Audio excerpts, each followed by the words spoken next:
নমস্কার, শুভ সন্ধ্যা। আমি লবঙ্গ, আপনাদের সকলকে স্বাগত জানাই আপনাদের এই চ্যানেল ভয়েস অফ লবঙ্গতে। গল্প এবং ছোট গল্পের সম্ভার হোক বা আপনার জীবনের আস্ত কোনো একটা আনন্দের ঘটনা, এখন থেকে এই গল্প, কবিতা, আনন্দ কথা এবং দেওঘরের গপ্প নিয়ে আমি লবঙ্গ থাকছি আপনাদের সঙ্গে প্রতি বুধবার এবং রবিবার ঠিক রাত 9টায়। আপনাদের সকলকে আমার সঙ্গে চাই। কিন্তু চলে যাব আজকের পর্বে, তবে তার আগে জানাই আমাকে লেখা পাঠানোর জন্য আপনার স্ক্রিনে দেওয়া মেল অ্যাকাউন্টে মেল করতে পারেন আপনার নাম এবং আপনি কোথা থেকে লিখছেন তা উল্লেখ করে। ছোট গল্প বা কবিতার জন্য আপনারা অবশ্যই লেখকের নাম উল্লেখ করবেন। এখন থেকে লবঙ্গ থাকছে আপনাদের জন্য। আপনারা থাকছেন তো?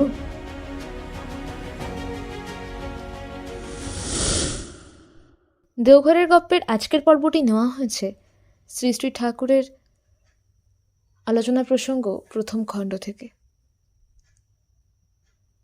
সকালে শ্রী শ্রী ঠাকুর মাতৃমন্দিরের পিছনে আশ্রম প্রাঙ্গণে বাবলাতলায় বেঞ্চিটির উপর এসে বসেছেন। এক এক করে লোক জমতে লাগলো। শ্রী শ্রী ঠাকুর এক দাদাকে কাজকর্মের বিষয় জিজ্ঞাসা করছিলেন। তিনি বললেন, সহকর্মীর ঔদাসীন্য ও গাফিলতির দরুন কাজটি আশানুরূপ হয়নি। সেই প্রসঙ্গে শ্রী শ্রী ঠাকুর ললিত গম্ভীর ভঙ্গিতে বলতে লাগলেন, আমরা প্রিন্সিপালে যদি খুব স্ট্রং হই তাহলে আমরা পারিপার্শ্বিকের কাছে বশ্যতা স্বীকার করি না, বরং পারিপার্শ্বিক আমাদের কাছে বশ্যতা স্বীকার করে।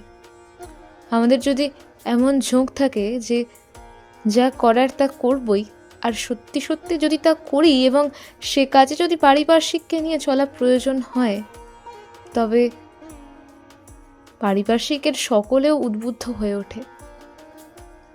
যারা চায় না তারা আপনা থেকেই খসে পড়ে। আমি আর বিরুদা একসঙ্গে যাচ্ছি। বিরুদা কিছু দূর গিয়ে টায়ার্ড হয়ে বসে পড়ল। আমি তার জন্য ওয়েট না করে সোজা হাঁটতে লাগলাম। বিরুদা উপায়ান্তর না দেখে হাঁটতে শুরু করলো। তাই ঢিলেমি বা গাফিলতিকে কখনো প্রশ্রয় দিতে নেই। মজা এমনি মানুষের ইচ্ছাকৃত ত্রুটি অবশ্যভাবে ভুল ত্রুটিকেই ডেকে আনে। কেউ হয়তো কোথাও যাবে কোনো কাজের জন্য, পাকে চক্রে হয়তো মঘার দিনই যাত্রা শুরু করলো। আগে পরে যাওয়ার সুবিধা থাকা সত্ত্বেও তা ঘটে উঠল না। এমন দেখলে বুঝতে হবে তাদের প্রিন্সিপালমুখী মোটর সেন্সারি কোঅর্ডিনেশন সম্বন্ধে কোনো না কোনো গণ্ডগোল আছে।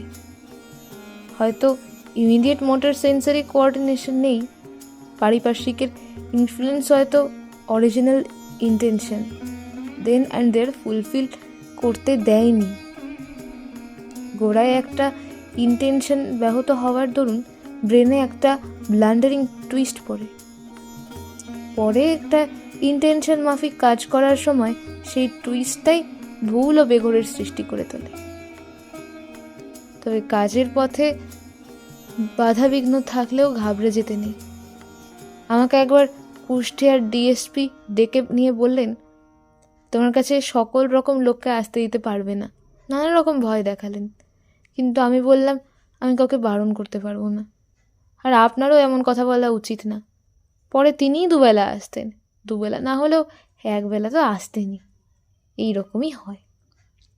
আগে যখন আমরা কথাবার্তা বলতাম, আলাপ আলোচনা করতাম, কত স্পাই আসতো, সব টুকে টুকে নিত। একটা বাক্স তৈরি করেছিলাম, স্টিমারের প্যাসেঞ্জারদের থেকে ভিক্ষা করা হতো।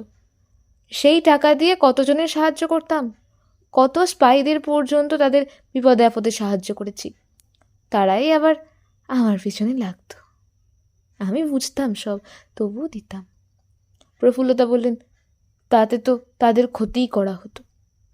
ঠাকুর বললেন, আমি ভাবতাম ওদের যদি না দেখি ওরা বাঁচবে না। রোগী যে কুপথ্য করে সে কি আর বুঝে করে? ব্যাধিতে করায়। ওদেরও সেই রকম। আমি ভাবতাম বেঁচে থাকে তো থাক, বেঁচে থাকলে তো তবে আস্তে আস্তে কারেকশন হবে, পথ খোলা থাকবে। যদি সাবারি হয়ে যায় তাহলে তো কোনো অংশই থাকে না। তপবনের শৈলমাকে দেখে শ্রী শ্রী ঠাকুর সহাস্যে জিজ্ঞাসা করলেন, কিরে, কি খবর? শৈলমা বললেন, ভালো। ঠাকুর বললেন, আজকাল বড় এক ড্যাক ভাত নামাতে পারিস? শৈলমা বললেন, তা বোধহয় পারি, তবে কষ্ট হবে। ঠাকুর বললেন, তোর ওই বুড়ো হাড়ে যা পারিস তা অনেক চ্যাংড়াও পারে না। শৈলমা বললেন, সে আপনার দয়া, বলেই হাসতে লাগলেন। শৈলমার বিমর্ষ মুখখানি আনন্দে উজ্জ্বল হয়ে উঠল। এরপর দেবদেবী সম্বন্ধে কথা উঠল। শ্রী শ্রী ঠাকুর শ্রীকৃষ্ণ সম্বন্ধে বলছিলেন,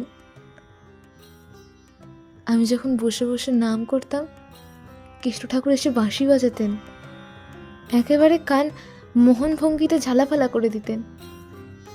শ্রীকৃষ্ণকে দেখতাম আমার বয়সী, তবে রং কিন্তু কালো নয়। দুর্বা যদি কিছু দিয়ে ঢেকে রাখা যায়, কিছুদিন পরে তার যেমন রং হয়, অনেকটা সেই রকম। মা কালীকে অনেকবার দেখেছি, দেখা মাত্র মনে হতো যেন আমার মা।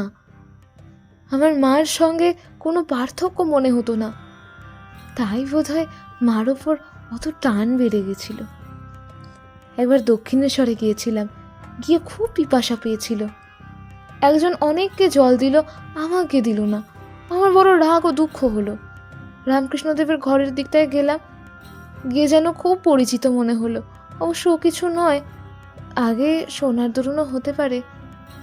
তারপর আমি পঞ্চবটি তলায় গিয়ে শুয়ে ঘুমিয়ে পড়লাম। দেখলাম মা কালী আসছেন, কালো তবু অত্যন্ত স্নিগ্ধ রূপ। আমার কাছে এসে আমার মাথাটা তুলে নিজের হাঁটুর ওপর রাখলেন। তার স্পর্শে আমি যেন কেমন হয়ে গেলাম। তার কথায় প্রতিবাদ করতে পারলাম না, যা বলেন তাই করি। আদর করে বললেন, তুই সবার সামনে খেতে চাইলে আমি কি তা দিতে পারি? লক্ষ্মী, এইগুলি খা। দেখি সোনার মতো উজ্জ্বল থালায় লুচি, বরফির মতো সন্দেশ ইত্যাদি খাইয়ে দিলাম। খেলাম, খেয়ে বড় তৃপ্তি পেলাম। জল টল যখন খাওয়া হয়েছে, তখন কে এসে আমাকে ডাকলো। ঘুম ভেঙে গেল, দেখি খিদে তেষ্টা নেই। রাত 10টা পর্যন্ত কত হাঁটলাম, তবু খিদে পেল না। শুনেছিলাম এইসব কথা কাউকে বলতে নেই, তাই কাউকে বলিনি। কথা চলছে। শ্রী শ্রী ঠাকুর কথার ফাঁকে ফাঁকে মাঝে মাঝে তামাক, সুপুরি, জল চেয়ে নিচ্ছেন। আরও লোক এসে জড়ো হয়েছে। সবাই সেই আনন্দ মধুর বচন সুধাপানে বিভোর। ইতিমধ্যে সুশীলদা আসলেন। জাতিসুর সম্বন্ধে তিনি বললেন, জাতিসুরত্ব যদি জাগেও তাহলেও তো দুঃখ। অনেক ক্ষেত্রে পরজীবনে মিলিত হওয়ার সম্ভাবনা খুব কমই থাকে। শান্তি মেয়েটির পূর্বজীবনের স্বামী হলো ব্রাহ্মণ, আর শান্তি হয়েছে কায়স্থ। ঠাকুর বললেন, অসুবিধা হয় সমাজ ব্যবস্থার দরুন, তা না হলে অসুবিধা তো হওয়ার কথা নয়। যে কটা মেয়ের কথা জানা গেছে প্রায় ক্ষেত্রেই তো অনুলোম হয়। আর নিম্নবর্ণ কিংবা স্ববর্ণ না হয়ে যদি মেয়ে উচ্চবর্ণের জাত হয় এবং তার যদি স্বামীর প্রতি স্মৃতি জল জলে থাকে, তার বিয়ে করাই উচিত নয়। এরপর শ্রী শ্রী ঠাকুর স্নানে গেলেন। স্নানের আগে হরিপদদা বেশ করে তেল মাখিয়ে দিলেন। চৌবাচ্চায় নেমে স্নান করতে করতে বললেন, সুশীলদা, জাতিস্বরতার সিক্রেটটা বের করে সকলকে জানিয়ে দিন। বলুন, পেয়েছি অমৃত, লোভিয়াছি পথ। আমি নিজে অনেক দেখেছি, কেষ্ট ঠাকুর ঠাকুর ইত্যাদি কিছুতে আমি সন্তুষ্ট হয়ে যাইনি। এই যেমন আমি আছি, আমাকে একজন দেখছে আর একজন দেখছে না, এমনটা হচ্ছে না। অর্থাৎ সবাই দেখছে। আমি যেমন ইচ্ছে করছি, তারা যে তাই করছে তাও নয়। যে কোনো ব্যাপার এই রকম সর্বসাধারণের বোধগম্য ও বাস্তব না হলে আমার তৃপ্তি আসে না। সেটা কারো ব্যক্তিগত সাধনলব্ধ শক্তির উপর নির্ভর করে না, তা হবে একটা নর্মাল ফেনোমেনা। আর এই যে জাতিস্বরেরা জন্মেছে, এরা খুব সাধারণ ঘরেই জন্মেছে। এর জন্য যে খুব সাধনার দরকার হয় তাও মনে হয় না। কি একটা কারণ আছে, সেটা আবিষ্কার করতে পারলে ঘরে ঘরে জনে জনে এটা সম্ভব। গোপালদা বললেন, সুশীলদা বলছিলেন একজনের জাতিস্বরত্ব ছিল না, অসুখের পর জাতিস্বরত্ব জেগে উঠল। এও তো ভারী মজা। তাহলে ইলেকট্রিসিটি কিংবা অন্য কোনো স্টিমুলাসের শক দিয়ে ব্রেনের নূতনতর অ্যারেঞ্জমেন্ট ও অ্যাডজাস্টমেন্ট করে যা লেটেন্ট ছিল তাকে তো পোটেন্ট করাই যায়। তেমন হলে জাতিস্বরত্ব আমরা এ জীবনে লাভ করতে পারি।